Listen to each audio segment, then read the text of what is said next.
Elhamdülillahi Rabbil alemin. Ve salatu ve selamu ala Resulina Muhammedin ve ala alihi ve sahbihi ecma'in. İslam resmi nikah hem de dini nikah yapıyoruz. Yaptığımız dini nikahta da mihir soruyoruz kızımıza. Mihir olarak ne istiyorsun kızım? Fadime. Mihir olarak istediğini söyle bakalım. Buyursun yani. Olmaz öyle ya. Bir şey istemiyor olur mu? 100 gram altın. İnşallah. Takı taktılar mı? Alınmış hazır. Hazır. Evde hazır. 100 gram altın yazıyorum diye. Senin paran mı? Kızım mı alsın? İstemiyor yok yani. İste.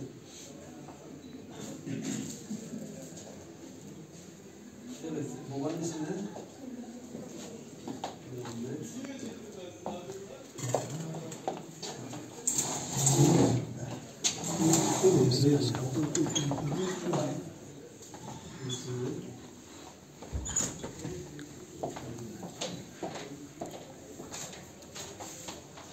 Hocam senin ismin neydi?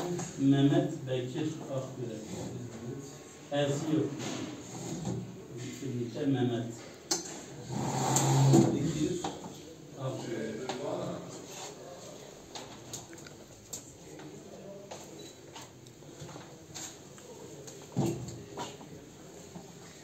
Şahitler Osman Musa.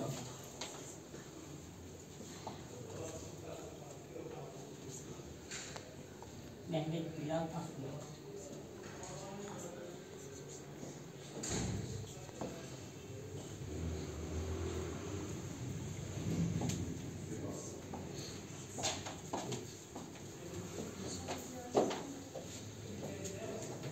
Rabbim bütün gençlerimize inşallah hayırlısıyla evlenmeyi nasip etsin.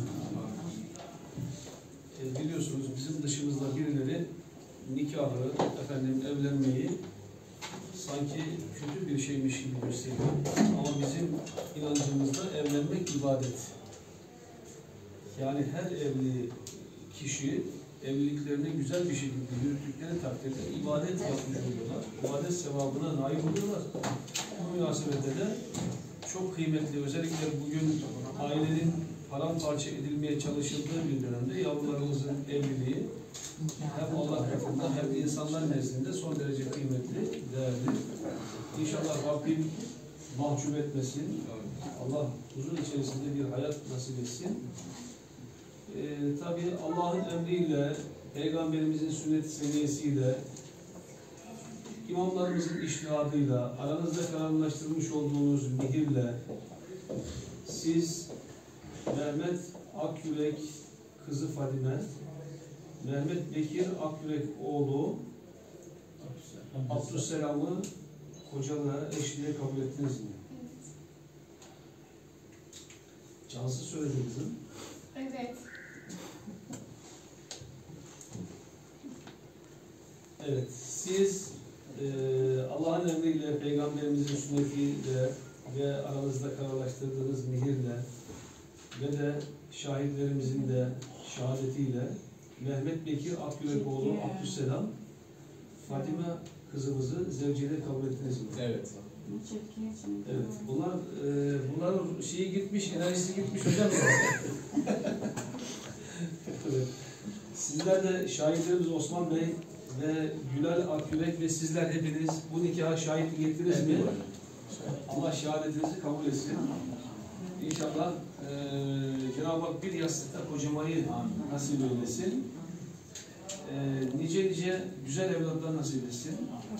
İnşallah. Amin. Euzubillahimineşşeytanirracim. Bismillahirrahmanirrahim.